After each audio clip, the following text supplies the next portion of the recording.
In this video, we want to talk about actually facilitating the seminar. So in previous videos, we've talked about preparing for seminar in various ways.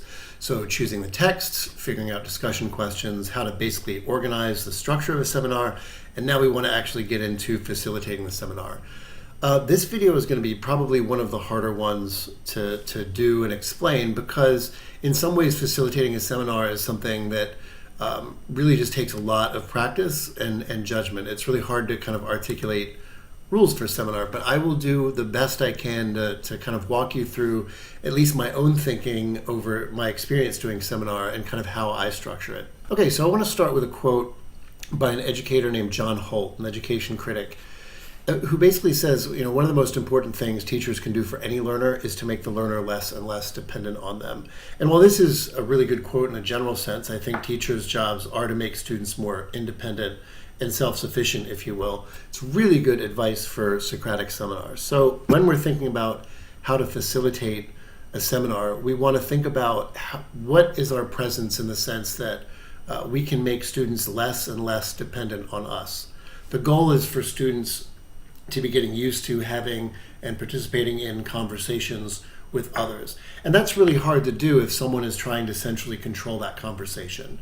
So always keep in mind that the more you are in seminar and you're trying to control the way the conversation goes, the more stilted that discussion will be, and the more obvious to students it will be that they should be kind of looking to you to figure out where to go. And we don't want that. We want students to kind of control with each other where the discussion goes. How do we do this? Okay, so before the seminar starts, there's certain things we can do as teachers to scaffold the seminar to make sure students have enough structure where they can control the seminar, but not too much structure that it becomes overbearing. So here's a few things that I do, especially towards the beginning of when we do seminars, so the first several times. I start usually by reminding students of the rules. So we actually go through the rule list. This is not my rule list. This is a rule list that I found online. You can see a lot of them up online. But it's important before seminar, especially at the very beginning of the experience, to start reminding students of the rules. Hopefully after each seminar you debrief and go back to the rules and say, how did we do? So this is a good opportunity to say, okay, everyone remember, yesterday we didn't necessarily do the greatest job of listening closely. So how do we do that? And then maybe you can brainstorm how to do that before you start the seminar so that we can kind of be mindful of that. Another thing I do when we start doing seminars is I will often have a timer, let's say for 15 minutes for a discussion, on the screen so that people can kind of see it. Now there are pros and cons to doing this, but I find that the very first few times you do a seminar, it's actually kind of good for people to see how long a time has expired and how much time they have left. And after a few times of doing seminar, I scale both of these back. At some point we stop reviewing the rules at the beginning because it becomes repetitive and at some point we kind of know the rules by heart. And secondly, I don't show the timer after a few seminars because at that point it actually becomes a distraction and students don't need it anymore. Another way you can scaffold before a seminar starts is, depending on how you want to structure your class and the goals and objectives, you can have students do a pre-seminar activity involving the reading. Maybe have them come in and do like an entry ticket where they summarize what they've read, or you can have them do some thinking activity where they brainstorm questions about what they've read so that you can kind of activate the knowledge of what they've read before they go into seminar.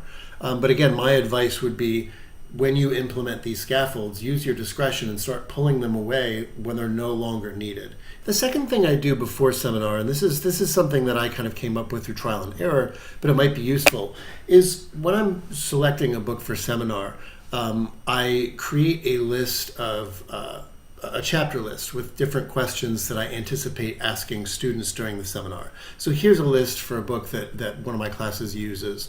And you'll notice in each box, I actually have some questions that I intend to go in and ask. Now, when I go into seminar, I don't usually have these written down in front of me.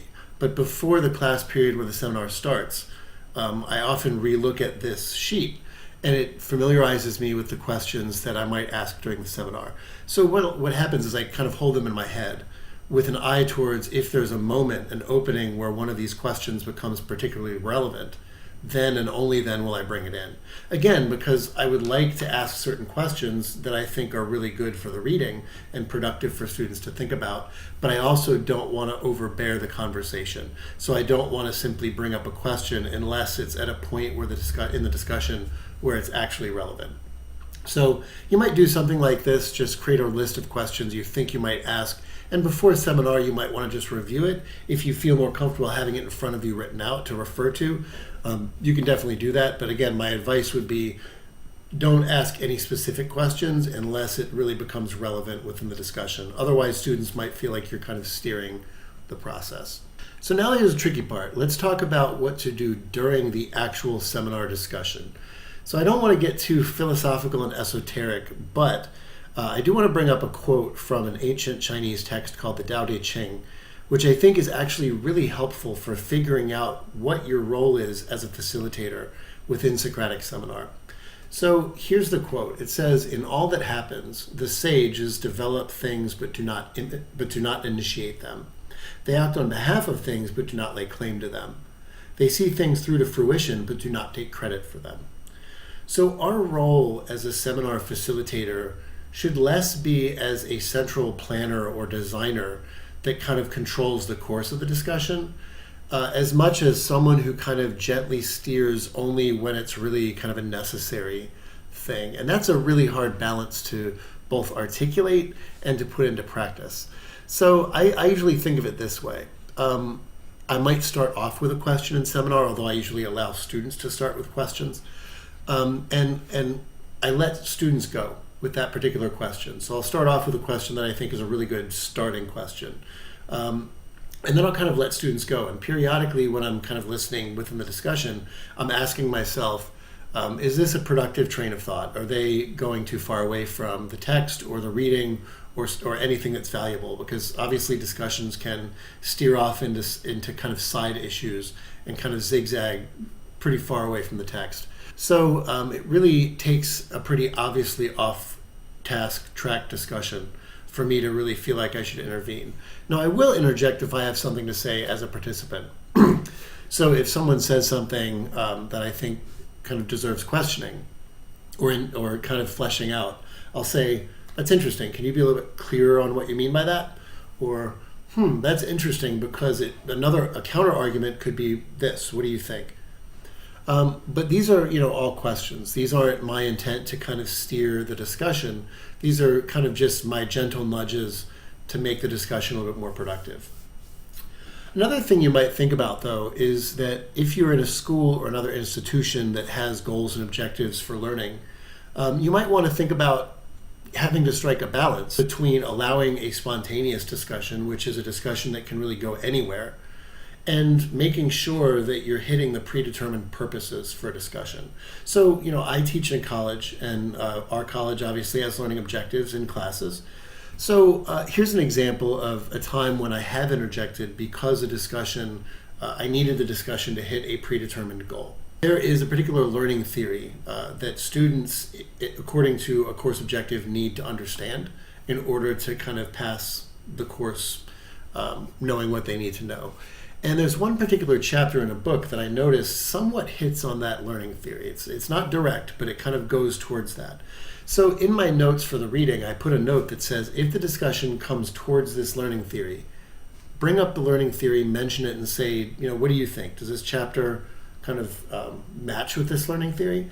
So, and oftentimes, really almost always, the discussion will go in that direction. At some point, someone will say something that's pretty close to that learning theory. And that's when I say, oh, that's interesting because this learning theory says this. Do you think that this chapter kind of aligns with that or disaligns with that, or what do you think? But again, once I do that, I kind of back up and I allow the discussion to go again.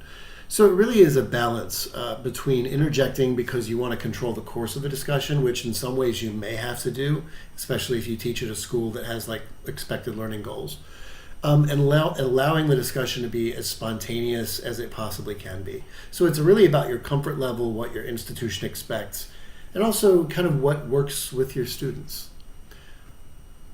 So I want to go back to this John Holt quote again, because in terms of discussion and facilitation, one of the objectives is that we want to make students as independent as they can possibly be during the discussion. So we don't want students to be kind of looking at us to figure out what to do. And that's why we don't want to step in so much, because if we step in, and the more we step in, the more students will feel like they're kind of dependent on us for the structure. So you may end up having to obviously interject more in the early seminars and then pull back a little bit and pull back a little bit. But there are two rules that I generally employ in my seminar that I feel like work to really good effect in terms of getting students quickly used to not depending on me to steer the seminar. The first one is what I call my 60-second rule. The 60-second rule is, and I tell students this in advance, if there is silence, and of course that's teachers' biggest fear is there's going to be silence, and of course there will be silence. But when there is silence, I tell students, in order for me to avoid the urge to interject, I will count down in my head pretty silently from 60 seconds down to 0, 60, 59, 58, 57. And I will tell you in advance that this is a very awkward thing to do because students look at me and I look at them and we all kind of look at each other. But unless I can figure out a really good reason to interject, I want to really avoid doing it until a minute has passed. And I don't think there's ever been a time when I've gotten down past 30 seconds. The second rule that I like to employ is kind of what I like to call look away. And again, I tell students this at the beginning. So students are used to looking at the teacher when they talk, because in most classrooms that's how it's set up. You look at the teacher tells you when you can talk and stuff like that.